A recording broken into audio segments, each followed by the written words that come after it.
Next up, we are going to read this English translation of the Sanskrit from Rig Veda. Okay, it's given in this book. I'm reading from the book itself. So first, let me read. These are the questions that a person or somebody who wrote that hymn is asking. Keep in mind, these hymns were written down towards the end. These hymns were carried on orally from one generation to another before being written down. So how many years prior to before being written down were they in practice? There is no way for us to determine that. All right. So the point that I'm making over here is these questions were long asked before they were actually written down. Okay. Now these questions are, if somebody needs a specific reference, this is given in Rig Veda 24th Mandala 185th hymn. Okay, so this is the English translation that Sri Radhakrishnan has given in his book, and it is as follows. Where is the sun by night? Where go the stars by day? Why does the sun not fall down? Of the two, night and day, which is earlier, which the latter? Whence comes the wind and whither goes it? Okay.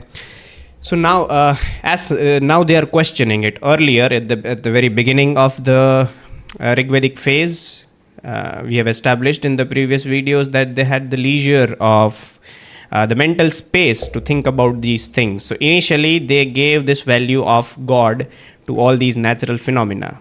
Now, as centuries passed, as the intellect or the thought developed, now people were asking such questions. That which comes first? Does the day come first? Does the night come first? Where does the sun go away at night? Okay, then there are questions, where go the stars by the day? So you can clearly see there was a progression. There was an intellectual progression.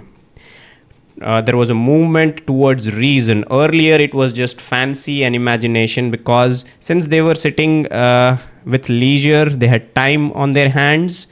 Earlier, they gave the value of God to natural phenomena. Now, after centuries of assigning that value, the forefathers of the Rigvedic Aryans, they were more inclined towards reason, and hence they asked these questions. They needed answers to these questions. The reason why I am stressing this repeatedly is because the thought is moving towards unification.